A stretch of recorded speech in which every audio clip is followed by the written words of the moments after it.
আল্লাহ পাক রব্বুল আলামিন তো তাদের থেকে রক্ত চাচ্ছিলেন না, তিনি চাচ্ছিলেন তাদের অন্তরটা আল্লাহর জন্য পরিপূর্ণভাবে প্রস্তুত আছে কিনা। হযরত ইব্রাহিম আলাইহিস সালাম যতই চেষ্টা করে ছুরি কাজ করে না, এইভাবে তিনবার কাজ করতেছিল না। এক পর্যায়ে হযরত ইব্রাহিম আলাইহিস সালাম সম্পূর্ণ প্রস্তুতি নিয়ে ছুরি যখন চালাচ্ছিলেন, তখন আল্লাহ তাআলা বুঝে ফেলছেন আমার ইব্রাহিম তো প্রস্তুত হয়ে আছে।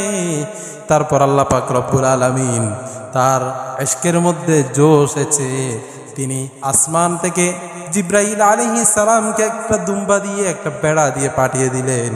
বললেন, ও রূহুল কুদুস, তুমি আমার খলিলের কাছে যাও, আমার খলিলের কাছে গিয়ে জবিহুল্লাহ ইসমাঈলকে তার ছুরির পাশ থেকে সরিয়ে দিয়ে এই বেড়াটা দাও, বেড়াটা জবাই করতে বলো। তিনি সাথে সাথে সেই বেড়াটা নিয়ে আল্লাহু আকবার ধ্বনি দিয়ে জমিনে যখন আসতেছিলেন, আল্লাহু আকবরের ধ্বনির উচ্চারণ পেয়ে ইসমাঈল আলাইহিস সালাম বললেন, লা ইলাহা ইল্লাল্লাহু আল্লাহু আকবার। তারপর সবাই বললেন আল্লাহু আকবার ওয়ালিল্লাহিল হামদ। এই যে তাকবীর, এই তাকবীরটা আল্লাহর কাছে এত পছন্দ হয়ে গিয়েছেন। এই তাকবীরটা জিলহজ মাসের 9 তারিখ থেকে নিয়ে 13 তারিখের আসর পর্যন্ত সমস্ত মুমিন মুমিনাতের উপর প্রত্যেকটা নামাজের পর একবার পুরুষের জন্য বড় করে পড়া এবং নারীদের জন্য ছোট করে পড়াকে আল্লাহ পাক রব্বুল আলামিন ওয়াজিব করে দিয়েছেন। আল্লাহ পাক রব্বুল আলামিন হযরত ইব্রাহিম আলাইহিস সালাম থেকে অনেকগুলো পরীক্ষা নিয়েছেন। সবগুলো পরীক্ষাতে হযরত ইব্রাহিম আলাইহিস সালাম 100তে 100 মার্ক পেয়ে পাশ করেছেন। হযরত ইব্রাহিম আলাইহিস সালামের জীবনটাই ছিল পরীক্ষা। তার জন্ম হয়েছে পরীক্ষার মধ্য দিয়ে। হযরত ইব্রাহিম আলাইহিস সালাম যখন জন্মগ্রহণ করতেছিলেন, তখন মূর্তি পূজার জয় জয়কার অবস্থা ছিল। হযরত ইব্রাহিম আলাইহিস সালাম যেই ঘরে জন্মগ্রহণ করেছেন, সেই ঘরের মধ্যে ছিল তৎকালীন যুগের মূর্তি পূজারকদের সর্দার লিডার আজরের ঘরে হযরত ইব্রাহিম আলাইহিস সালাম জন্মগ্রহণ করেছেন। যিনি মূর্তির বিরুদ্ধাচরণ করবে, যিনি এই মূর্তিগুলোকে গুড়িয়ে দিবে, ভেঙে দিবে, তাকে আল্লাহ তাআলা মূর্তি পূজারকদের লিডারের ঘরে জন্মগ্রহণ করিয়েছেন। এটাই হচ্ছে আল্লাহ পাক রব্বুল আলামিনের খেলা, আল্লাহ পাক রব্বুল আলামিনের কুদরত।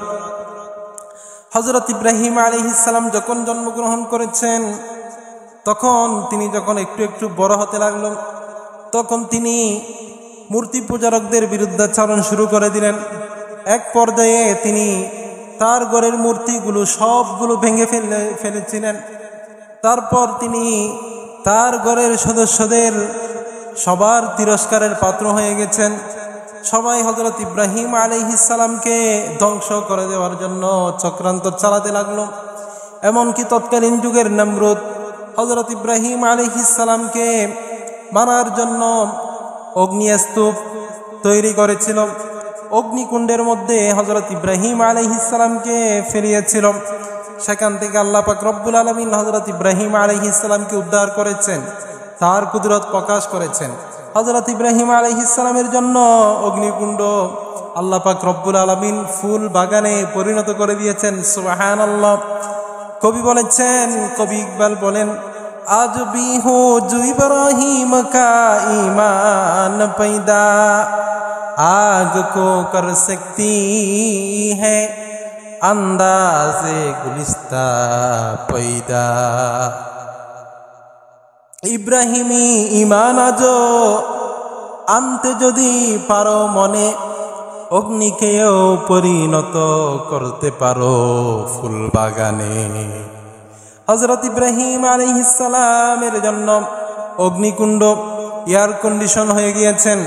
আল্লাহ পাক রব্বুল আলামিন আগুনকে নির্দেশ দিয়েছেন, কুলনা ইয়া নারু কুনি বারদান ওয়া সালামান আলা ইব্রাহিম। হে আগুন, তোমাকে আমি শক্তি দিয়েছি জ্বালানোর জন্য, কিন্তু তুমি আমার খলিলকে জ্বালাইও না, তুমি আমার খলিলের জন্য এয়ার কন্ডিশন হয়ে যাও, বারদা ঠান্ডা হয়ে যাও, আবার এমন ঠান্ডা হয়ে না আমার ইব্রাহিম ঠান্ডার মধ্যে বরফ হয়ে যাবে, ওয়াসালামা শান্তিময় হয়ে যাও, এয়ার কন্ডিশন হয়ে যাও। আল্লাহ পাক রব্বুল আলামিন হযরত ইব্রাহিম আলাইহিস সালামকে অগ্নিকুণ্ড থেকে নিষ্কৃতি দিয়েছেন। তারপর তারা হযরত ইব্রাহিম আলাইহিস সালামকে ঘর ছাড়া করেছেন, ঘর থেকে তাড়িয়ে দিয়েছেন। তারপর হযরত ইব্রাহিম আলাইহিস সালাম ইরাকের মধ্যে সফর করেছেন, সেখান থেকে মুলকে শামের মধ্যে সফর করেছেন। সেখান থেকে আল্লাহ পাক রব্বুল আলামিন তার স্ত্রী বাল বাচ্চাদেরকে নিয়ে হিজাজের মধ্যে সফর করার জন্য নির্দেশ দিয়েছেন। তিনি সব কিছু পুঙ্খানুপুঙ্খানুভাবে আল্লাহর হুকুম পালন করেছেন। সুবহানাল্লাহ।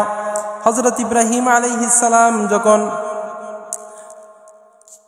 বার্ধক্যে উপনীত হলেন, হযরত ইব্রাহিম আলাইহিস সালামের যখন বয়স 84 বছর, 80 বছর পার হয়ে গেল, তখন হযরত ইব্রাহিম আলাইহিস সালাম আল্লাহর কাছে দোয়া করলেন, রব্বি হাবিলি মিনাস সালিহিন, হে আল্লাহ আমাকে একজন সালেহ নেককার মুত্তাকি সন্তানের উত্তরসূরির ব্যবস্থা করে দিন।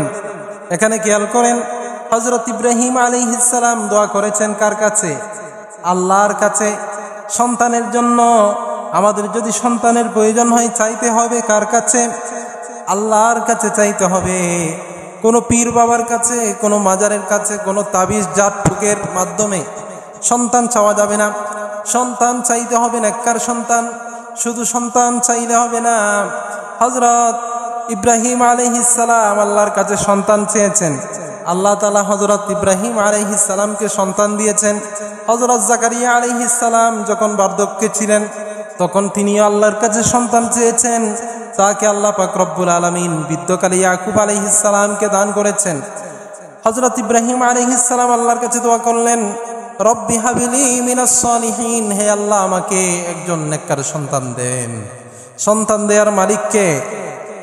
পবিত্র কোরআনের মধ্যে আল্লাহ পাক রব্বুল আলামিন বলেছেন, লিল্লাহি মুলকুস সামাওয়াতি ওয়াল আরদি ইয়াখলুকু মা ইয়াশা ইয়াহাবু লিমান ইয়াশাউ ইনাসান ওয়া ইয়াহাবু লিমান ইয়াশাউ যুকুর।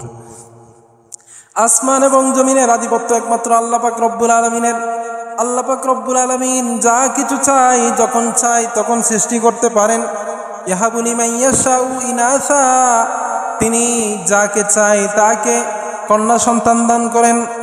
ওয়া ইয়াহাবু লিমান ইয়াশাউ যুকুর, আর যাকে চাই তাকে ছেলে সন্তান দান করেন।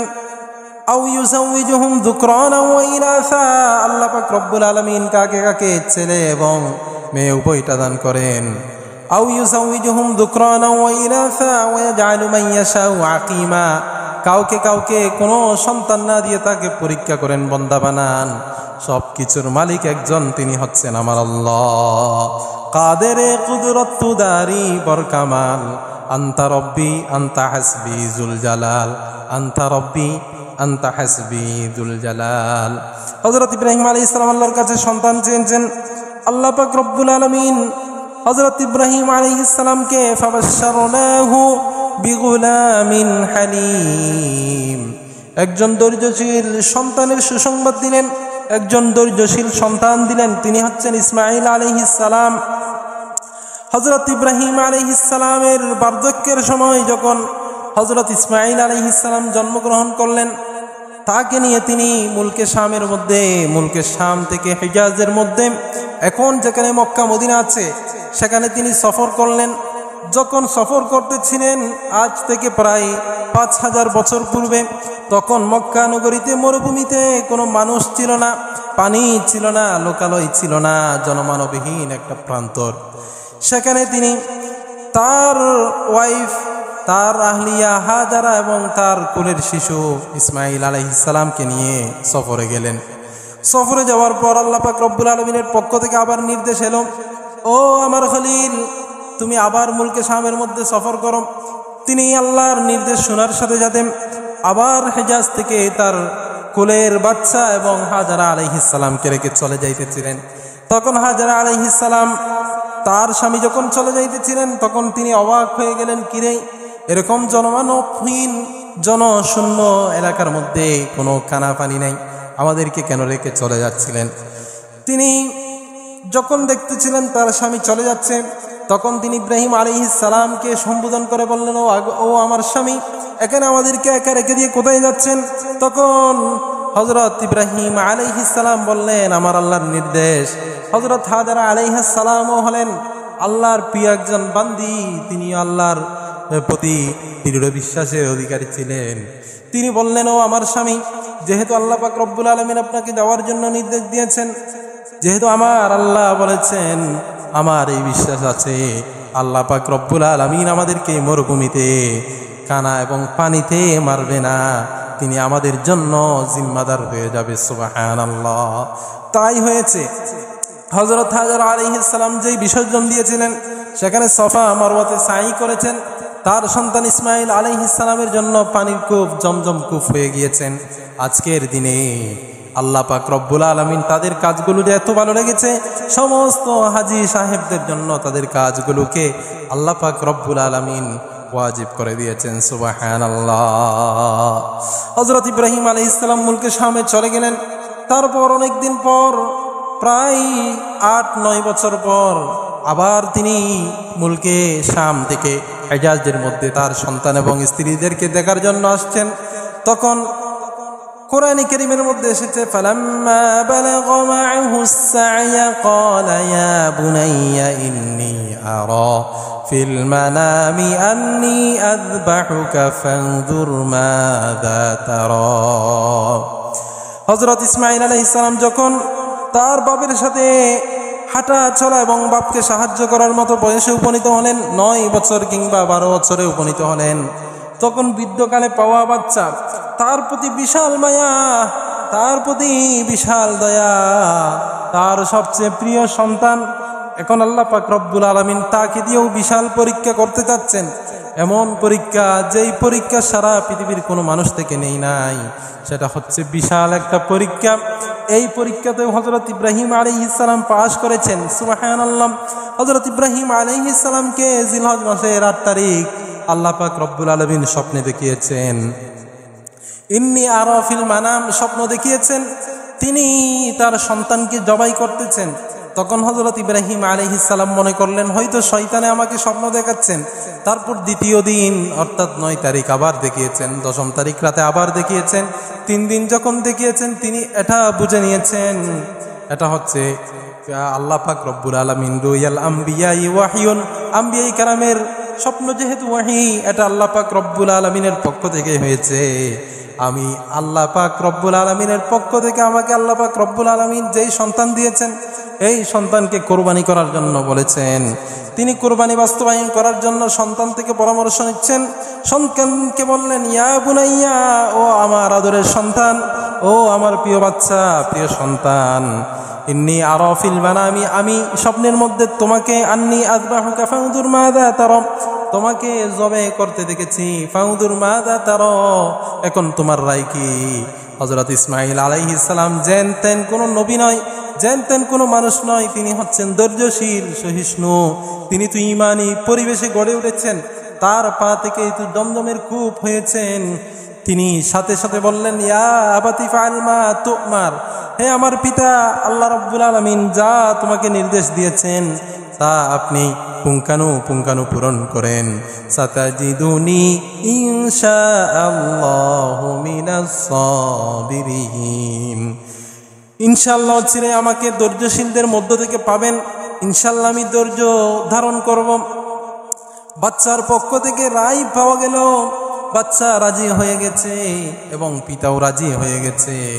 তারপর হযরত ইব্রাহিম আলাইহিস সালাম তার সন্তানকে জবে করার জন্য মিনার দিকে নিয়ে যাইতেছিলেন। যখন জবে করার জন্য নিয়ে যাইতেছিলেন, তখন শয়তানের মাথা খারাপ হয়ে গিয়েছে। শয়তান কুমন্ত্রণা দেওয়ার জন্য প্রথমে তার মায়ের কাছে এসেছেন, হযরত ইসমাঈলের মায়ের কাছে এসেছেন। মায়ের কাছে এসে শয়তান বলল, আপনার সন্তান আপনার স্বামীর সাথে, তার বাবার সাথে কোথায় যাচ্ছে তুমি কি জানো? হযরত হাজরা আলাইহিস সালাম বললেন, কোনো কাজে যাচ্ছে হয়তো। তখন শয়তান বললেন, কাজে না, আপনার স্বামী আপনার সন্তানকে জবে করার জন্য যাচ্ছেন।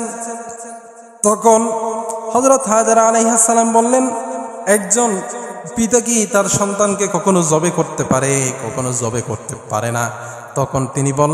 তখন শয়তান বললেন, জবে তো করতে পারে না, কিন্তু ইব্রাহিম মনে মনে এটা ধারণা করে নিয়েছেন যে তিনি আল্লাহর পক্ষ থেকে তাকে জবে করার জন্য নির্দেশ দিয়েছেন। হযরত হাজরা আলাইহিস সালাম তখন তৎক্ষণাৎ তাকে জবাব দিলেন, আল্লাহ যদি নির্দেশ দিয়ে থাকে তাহলে একটা সন্তান নয়, আল্লাহ তাআলা আমাকে যাই সন্তান দিবে তাকেই জবে করার জন্য আমি নির্দেশ দিলাম, আমি রাজি আছি। মাও রাজি, বাপও রাজি এবং ছেলেও রাজি। তারপর শয়তান যখন মাকে কুমন্ত্রণা দিতে পারে নাই, সন্তানের কাছে গিয়েছেন, ইসমাঈল আলাইহিস সালামের কাছেও সে পাত্তা পায় নাই। শেষফল ইব্রাহিম আলাইহিস সালামের কাছে গিয়েছেন, ইব্রাহিম আলাইহিস সালাম তার কুমন্ত্রণা শুনে নাই। তাকে জামরাইয়া উকবার মধ্যে পাথর নিক্ষেপ করেছেন, আরেক জায়গায় পাথর নিক্ষেপ করেছেন, মিনাই পাথর নিক্ষেপ করেছেন। আল্লাহর কাছে এই কাজগুলো যে এতই ভালো লেগেছে, কিয়ামত পর্যন্ত যত হাজিরা হজ করতে যাবে তাদের প্রত্যেকের জন্য হযরত ইব্রাহিম আলাইহিস সালামকে স্মরণ করে এই কাজগুলোকে করা ফরজ করে দিয়েছেন। সুবহানাল্লাহ। তারপর হযরত ইব্রাহিম আলাইহিস সালাম মিনার মধ্যে গিয়ে তার সন্তানকে জবে করার জন্য প্রস্তুতি নিচ্ছিলেন। তখন তার সন্তান ইসমাঈল আলাইহিস সালাম ইব্রাহিম আলাইহিস সালামকে উপদেশ দিচ্ছেন, ওগো আমার পিতা, আপনি যেহেতু আমাকে জবে করবেন, তাহলে আপনি জবে করার সময় আপনার কর্তাটা একটু ভালো করে গুটিয়ে নেন, কারণ আপনি জবে করার সময় আমার থেকে যদি রক্ত আপনার জামার মধ্যে লাগে এটা বেয়াদবি হবে, এবং আমার রক্ত যদি আমার মা দেখে তাহলে সহ্য করতে পারবে না। 2 নম্বর, আপনি যখন আমাকে জবে করবেন তখন আমাকে মুখের দিক দিয়ে গলার দিক দিয়ে জবে করবেন না, আমাকে উপুট করে জবে করবেন, যাতে করে জবে করার সময় আপনার মায়া চলে না আসে। 3 নম্বরে, আপনি জবে করার আগে চুরিটা একটু ভালো করে দাঁড় দিয়ে দেন, যেন আপনার জবে করতে সহজ হয়। একজন সন্তান পিতাকে এই নসিহতগুলো, এই উপদেশগুলো দিচ্ছিলেন যখন তারা 2 জনেই জানতেন। হযরত ইব্রাহিম আলাইহিস সালামও জানতেন তার সন্তান জবে হয়ে যাবে, হযরত ইসমাঈল আলাইহিস সালামও মানসিকভাবে প্রস্তুত হয়ে গিয়েছিলেন জবে হয়ে যাবে। ইব্রাহিম আলাইহিস সালাম তার সন্তানকে, আদরের সন্তানকে আল্লাহর হুকুমের কাছে বাধ্য হয়ে নিজের আদরের সন্তানকে জবে করা শুরু করে দিলেন, আরম্ভ করলেন। তিনি চুরি চালানো শুরু করলেন। কিন্তু তারপর হযরত ইব্রাহিম আলাইহিস সালাম যখন দেখলেন তিনি তার সন্তানকে জবে করতে পারে নাই, দুম্বা জবে করে দিয়েছেন, তার মনের মধ্যে খটকা লেগে গেল, কিরেই আমি তো আমার ছেলেকে জবে করি নাই, আমার কোরবানি হয়তো কবুল হয় নাই। তখন আল্লাহ পাক রব্বুল আলামিন তাকে ওহীর মাধ্যমে জানিয়ে দিয়েছেন, ওয়ানাদাইনাহু আইয়া ইব্রাহিম قد صدقت الرؤيا।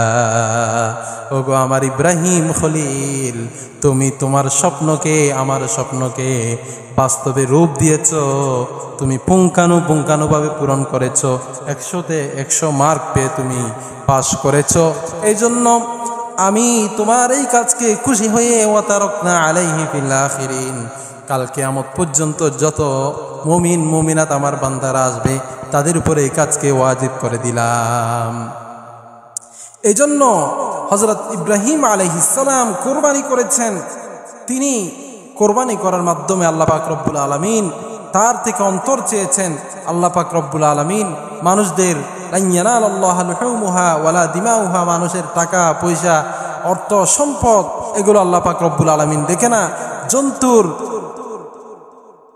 রক্ত, মাংস, চর্বি, এগুলো আল্লাহ পাক রব্বুল আলামিনের কাছে যায় না। আল্লাহ পাক রব্বুল আলামিন চাই তার কষ্টের টাকা দিয়ে সে গরিব দুঃখীকে দেওয়ার জন্য, আল্লাহকে খুশি করার জন্য সে জবাই করতেছে কিনা। এই জন্য আমাদেরকে পশু জবাই করার আগে, কোরবানি করার আগে নিজের নিয়তকে পরিশুদ্ধ করতে হবে। কারণ এখন তো আমাদের কাছে কোরবানি এটা একটা গোশত খাওয়ার মৌসুমে পরিণত হয়েছে, একটা সংস্কৃতিতে পরিণত হয়েছে। যারা 5 ওয়াক্ত নামাজ পড়ে না তারাও কোরবানি দেয়, যারা সুদ ঘুষ খায় তারাও কোরবানি দেয়, যারা সমাজের মধ্যে বিভিন্ন খারাপ কাজের মধ্যে লিপ্ত আছে তারাও কোরবানি দেয়, যারা দাড়ি ছাটে তারাও কোরবানি দেয়। এখান থেকে বোঝা গেল আমরা আল্লাহকে খুশি করার জন্য আমাদের কোরবানিগুলো দিচ্ছি না। আপনি কোরবানি গোশত খাওয়ার জন্য দেন, তাহলে এই কোরবানিতে আপনার কাজে আসবেই না, আসবে না।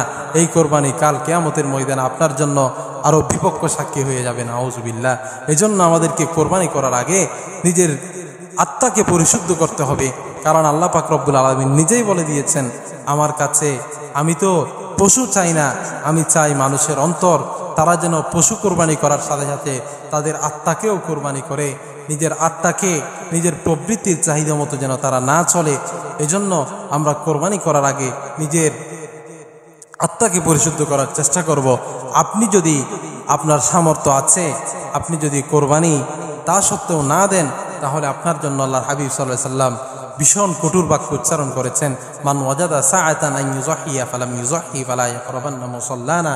আপনি যদি কিপটামি করে কোরবানি না দেন, তাহলে আল্লাহর হাবিব বলেছেন, আপনার সামর্থ্য থাকা সত্ত্বেও কোরবানি না দিলে আপনি যেন ঈদগাহের কাছাকাছিও না আসেন। আর কোরবানির ফজিলত বিশাল ফজিলত, আল্লাহু আকবার। আপনি যে কোরবানি করতেছেন, মুসনাদ আহমদের একটি হাদিসে আছে, মানুষেরা তার জীবনের মধ্যে যা কোরবানি করে সবগুলো কোরবানির জন্তু আল্লাহ পাক রব্বুল আলামিন কাল কিয়ামতের ময়দানে একটা জন্তুতে পরিণত করবেন। তারপর যখন আপনি পুলসিরাত পার হবেন, তখন আপনার সেই কোরবানির পশুগুলো সবগুলো মিলে যে জন্তু হবে, সেই জন্তুর উপর আরোহণ করে আপনি ফুলসিরাত পার হয়ে যাবেন। সুবহানাল্লাহ। কাল কিয়ামতের ময়দানে এগুলো আমাদের কাজে আসবে। আর কোরবানির কত ফজিলত! সাহাবায়ে কেরামরা বললেন, ইয়া রাসূলুল্লাহ, ইয়া হাবিবাল্লাহ, মা হাযিহিল আযাহি, এই কোরবানি কি জিনিস? তখন আল্লাহর হাবিব সাল্লাল্লাহু আলাইহি সাল্লাম বলছেন, হাযা সুন্নাতু আবিকুম ইব্রাহিম, কোরবানি হচ্ছে হযরত ইব্রাহিম আলাইহিস সালাম, মুসলিম জাতির পিতা, তার সুন্নাহ। তখন সাহাবায়ে কেরামরা জিজ্ঞাসা করলেন, ফামা লানা ফিহা ইয়া রাসূলুল্লাহ, ইয়া রাসূলুল্লাহ, ইয়া হাবিবাল্লাহ, আমরা যে কোরবানি করব নিজের টাকা খরচ করে, এতে আমাদের কি লাভ? তখন আল্লাহর হাবিব সাল্লাল্লাহু আলাইহি সাল্লাম বলছেন, বিকুল্লি শাআরাতিন হাসানা, এই যে পশু জবে করা হয় তাদের যত পশম থাকে, সমস্ত পশমের এক একটি পশমের বিনিময়ে এক একটি নেকি দেই।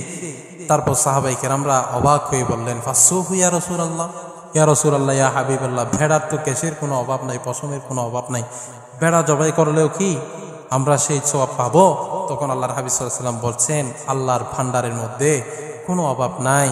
বিকুল্লি শাআরাতিন মিনাস সুফি হাসানা, প্রত্যেকটা ভেড়ার যদি ভেড়া দিয়েও যদি কোরবানি করে, তার নিয়ত যদি সহি থাকে, তাহলে ভেড়ার যত পশম আছে সমস্ত পশমের বিনিময়ে এক একটি করে নেকি আল্লাহ পাক রব্বুল আলামিন তার আমলনামার মধ্যে লিখে দিবে। সুবহানাল্লাহ। এই জন্য আমরা কোরবানি করবো একমাত্র আল্লাহকে রাজি খুশি করার জন্য, গোস্ত খাওয়ার জন্য। মানুষেরা কি বলবে, প্রত্যেক বছর কোরবানি করি, এবছর না দিলে কি বলবে? আমি চৌধুরী মানুষ, গত বছর 1 লাখ টাকা দিয়ে কোরবানি দিচ্ছি, এবছর 50,000 টাকা দিয়ে দিলে কি হয়? এই সমস্ত বিষয় থেকে আমাদেরকে মুক্ত হয়ে আসতে হবে। আমাদের অন্তরের মধ্যে এগুলো আসলেও আমাদেরকে শয়তান থেকে পানা চাইতে হবে এবং নিজের নিয়তকে খালেস করতে হবে। আল্লাহ পাক রব্বুল আলামিন আমাদের কোরবানিগুলো, আমাদের নামাজ, আমাদের সালাত, আমাদের কিয়াম, আমাদের হাসি, আমাদের চলা ফিরা, চাল চলন, যা কিছু আছে সমস্ত নেক আমল যেন আল্লাহর জন্য হয়, সেই নিয়তে আমরা প্রত্যেকেই নিজের জীবনকে পরিশুদ্ধ করার চেষ্টা করব। আল্লাহ পাক রব্বুল আলামিন আমাদেরকে খালেস নিয়তে কোরবানি করার তৌফিক দান করুন। আমরা